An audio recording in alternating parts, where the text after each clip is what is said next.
All right, so here we are, episode 3 of On That Note. I am here with Joe Allie, who is a guitar player in a couple of different bands here in Tempe. He's in Cooper's Revenge, and he's also in a new project coming out. When is your first show for that?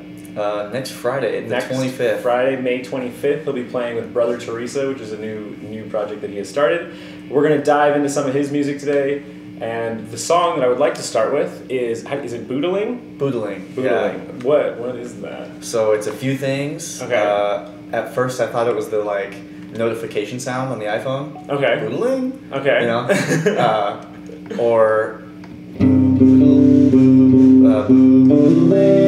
like the guitar part that it is. Got it. So it's some onomatopoeia. Yeah. Okay. Yeah. Cool. So that's where I'd like to start that intro. Let me just pull it up really quick so we can listen to it, and then we'll talk about how you wrote it.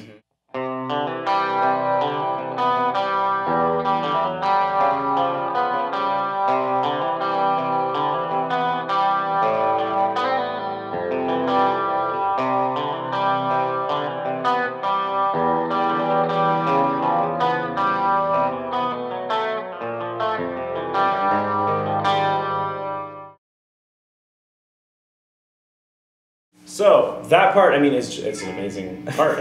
And so when you sat down to write it, where did it come from, and how did you go about coming up with it?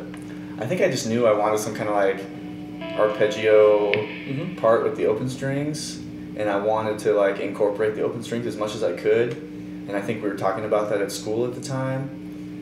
And instead of thinking of the open strings as chord tones, trying to think of them as extensions. Okay. So the first chord is at least C major 7, so I think that's pretty straightforward. Yeah. And then I just love this E minor chord with that F sharp in there. Yeah. Yeah. And so you get that minor second. The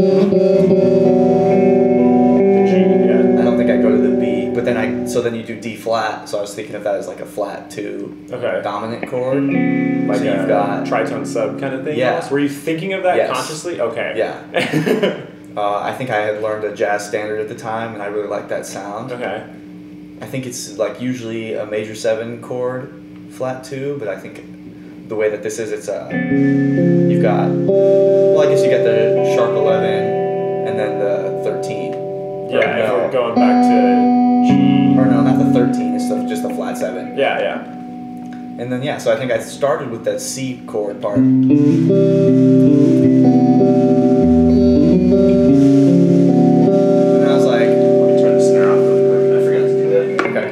So I think after initially writing that first part, I knew I didn't want to just loop that progression. I wanted to kind of change it up. So then I just came up with the second part. So it starts the same, but then it goes to A minor 9,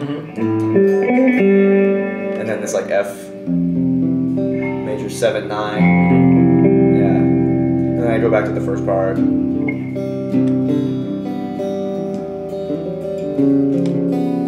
I knew I wanted a turnaround to get us into the chorus.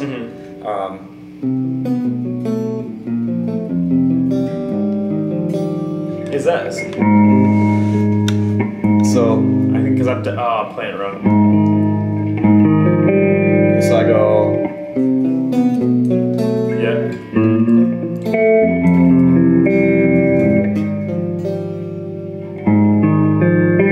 I was doing. That's cool too. I was kind of rolling into it. Yeah, I got there, I guess. I don't roll it too much.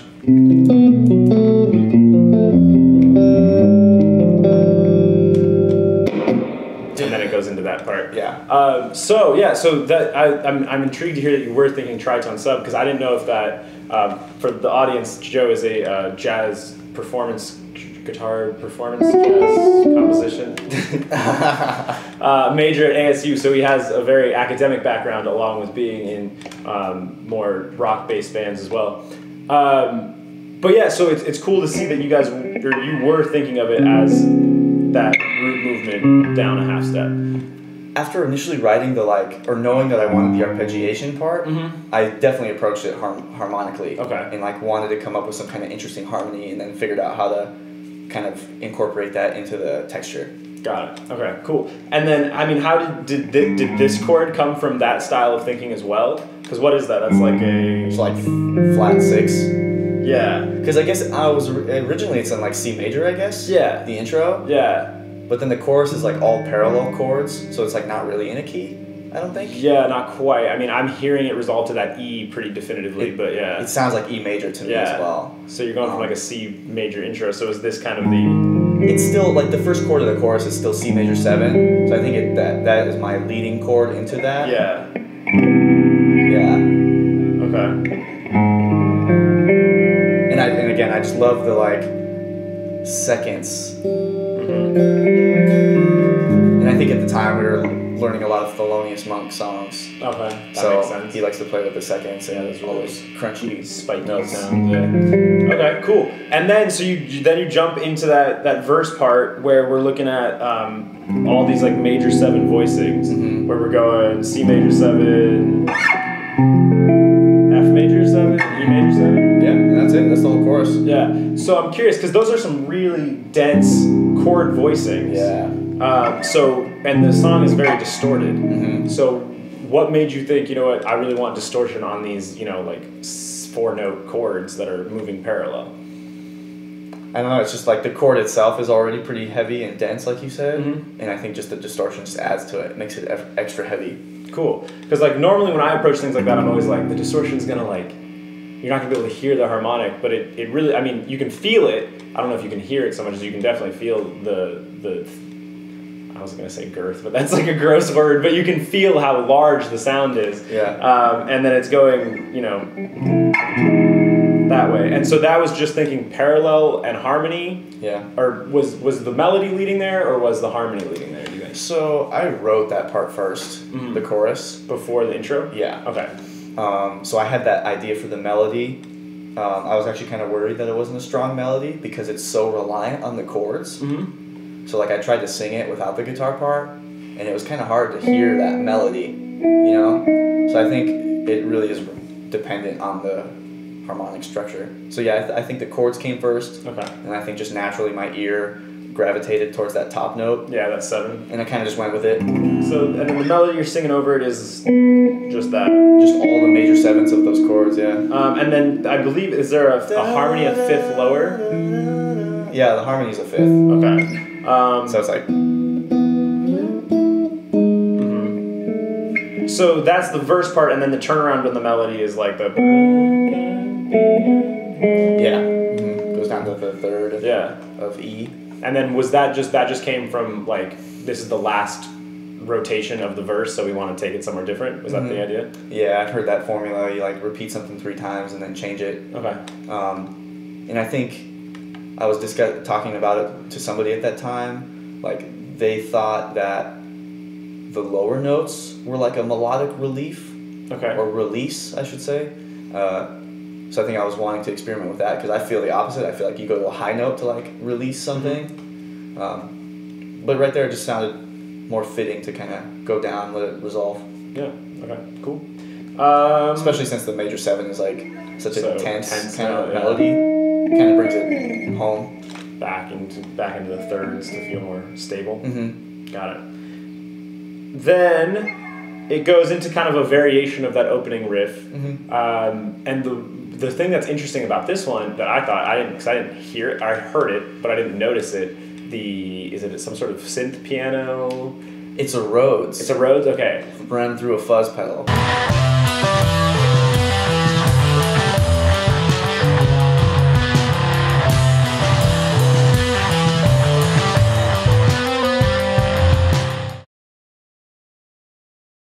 Because you got that melody where it's going like...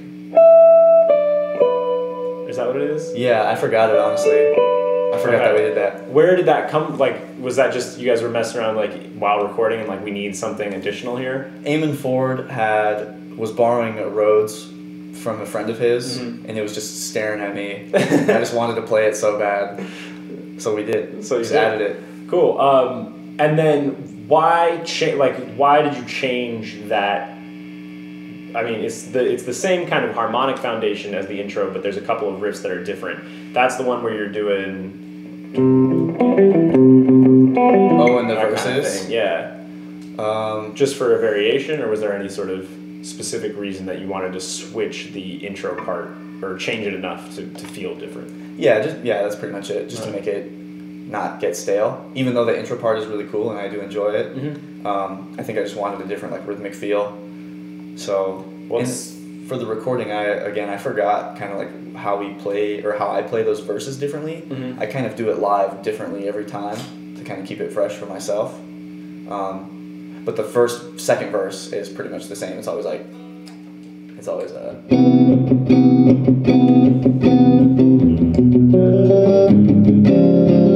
Was that last chord? So I just did that second inversion chord again over the D flat. Got it. And you see, again, I don't even usually do that live. That just happened now. But then it's like the drums. It was more focused on the drums. Yeah. And then I kind of go back to. Yeah. Then I kind of go back to the intro. And then the third verse, I was like, wanted it to be really quiet, as to make the last chorus even heavier. And also that was kind of my chance to give the bass player and the drummer space to do something. Okay. And to see what they could do with that chord progression kind of thing, you know? Yeah. Instead of playing the same thing every time. Got it. Because the chorus is pretty much the same every time, so why does the verse have to be the same? Yeah, that makes sense. So keep one thing stable while moving the other around. Then that, I did want to ask specifically about that part because that's... So I do the open G string again there. Oh, you do? Oh, okay. Kind of little like crescendo, it's like palm muted until the open string.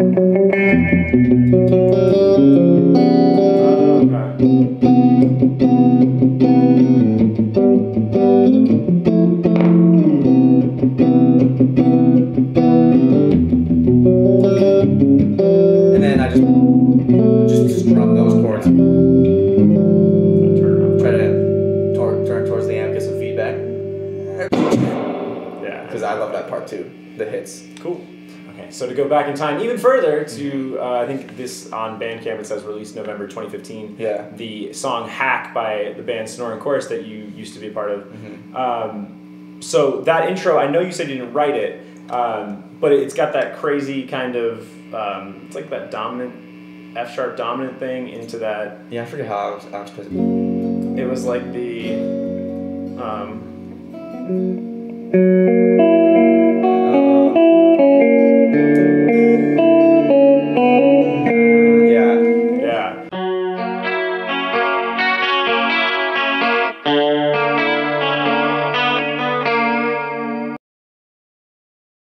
So somebody, he brought that to you, kind of like, this is an intro I have.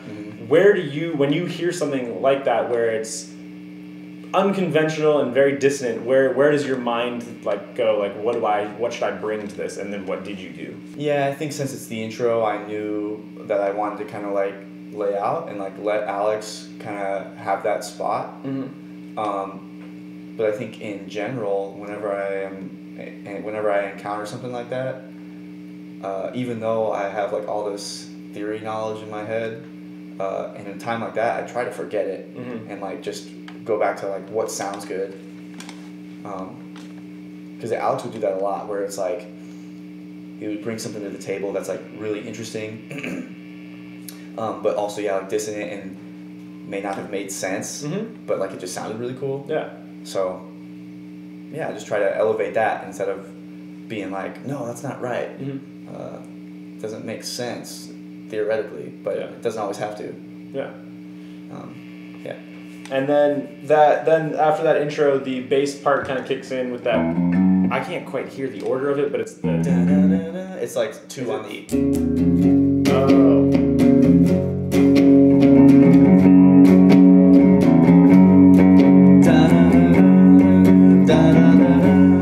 And I'm doing like. But yeah, what was it that chord then? Is that an F sharp minor 7? Okay. Towards the end of the band, I started doing like 7 sharp 9. But I think I think either work. I think the reason I did minor 7 because I was like, oh, since he's playing a major third down here, I was like, if I just play a minor third, it'll still sound like sharp 9. Yeah. But then I ended up just playing it anyways. But on the recording, it's minor 7. Okay. And that's my TJ Friga homage. Ah, yes, that's what you're saying. You're coming the Playboy, I'm assuming, right? Mm-hmm. Okay, that kind of vibe. And then it goes up to, because I was tracking that almost as like, I mean, I was really hearing that A in the F sharp minor 7. I was really hearing like the A major triad for some reason. Because then what chord do you go to next? Because my ear was hearing it as B. For the lead part? Because it goes. Oh, yeah, so it goes like.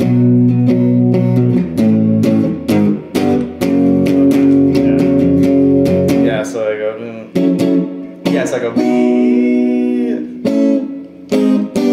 I think I'm just doing, parallel major chords. Okay.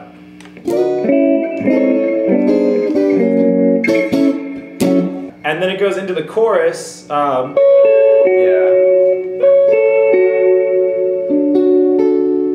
Oh, you're doing it there? I was doing it.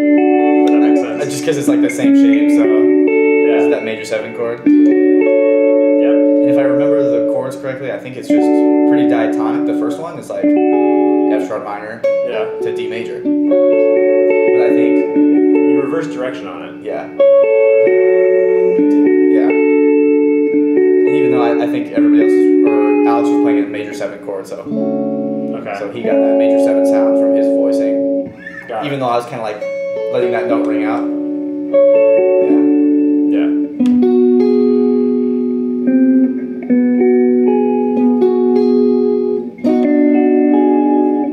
Okay. Yeah. So what's so then you're switching to what? Yeah. So it's like let me think.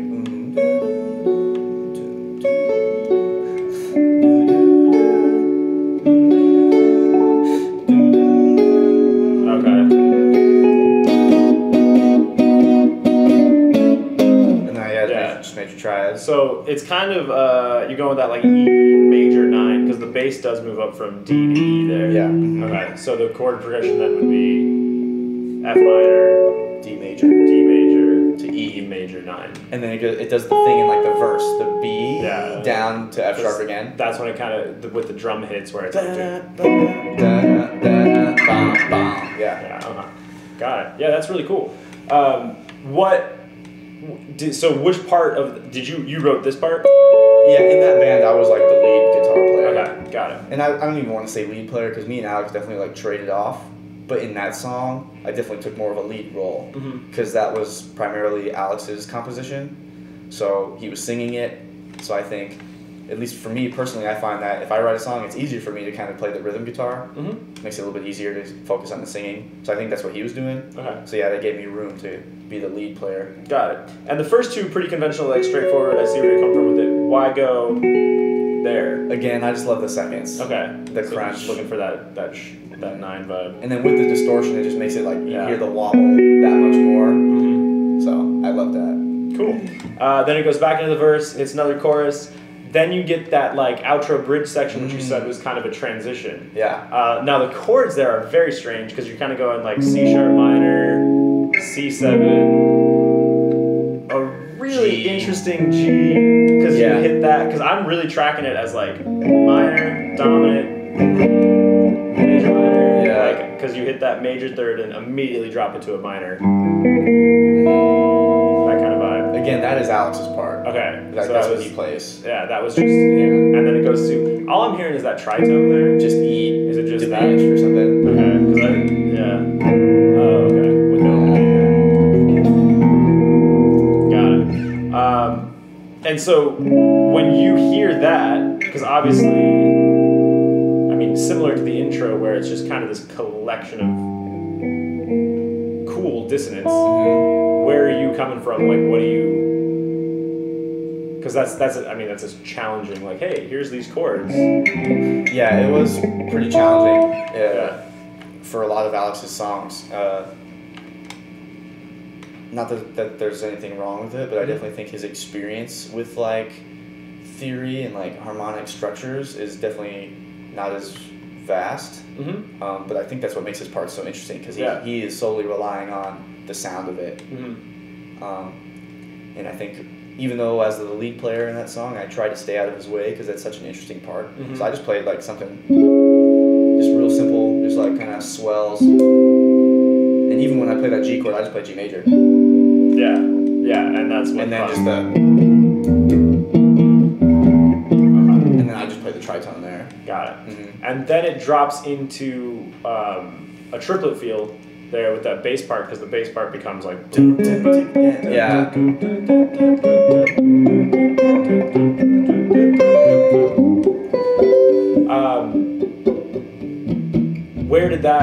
Why did that come about? Like, why was that? I think the way we wrote songs was like during practice. Mm-hmm. So I think we were probably just working on that part, and then everybody just kind of clicked together and was like, hey, you know what would be really cool here? And then we just went to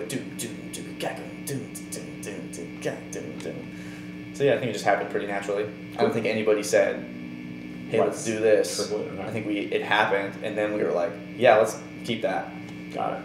Awesome. So then to wrap up, I got 2 questions for you.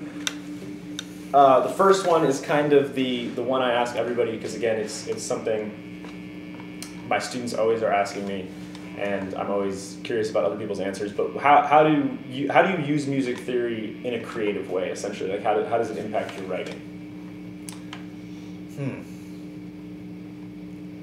I guess I haven't really thought about it. It just kind of happened over time. Like the more I learned, it kind of just influenced my own playing. And I think that's the part of it. The main part of it, though, is like you spend all this time practicing these techniques and these like theory ideas and whatever else.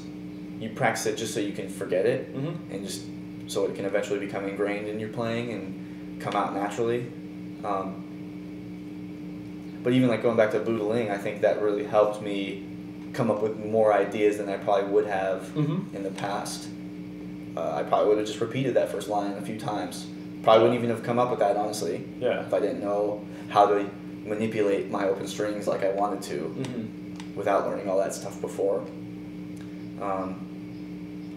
It just gives me way more options instead of being stuck to like playing the root notes or something like that. At least now I understand what a third and a fifth is, and now I can choose to use one of those instead of like having it be a happy accident, which is great.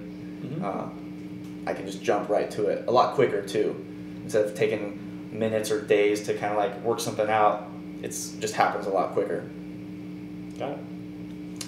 And then the other question, a similar question, but I think you're the first person. I mean, TJ I know has had some academic music experience, but you're a music major. So how do you balance that academic side of your brain and all of the jazz playing that you're doing with, not necessarily balance, but how does that side of you interact with the side of you that is in more like, punk, lo-fi, garage rock bands? Well, I think at first I tried to fight it. I tried to like leave the jazz stuff at school, and that's kind of why I wanted to keep playing in rock bands, so I could kind of have something outside of school that was refreshing and kind of inspiring in a different way. But then I kind of realized I was limiting myself in a way that I didn't need to, like because I went through that program, or I still currently am. I shouldn't fight it. I should let that be a part of who I am, because it is. That's who I am at this point. A cool jazz cat.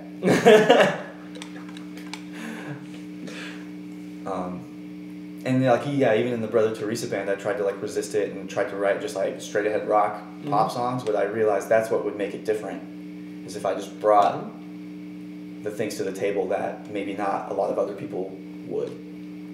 And the more I listen to new music, it's kind of happening there though, like Mac DeMarco, like all the seventh chords. Yeah.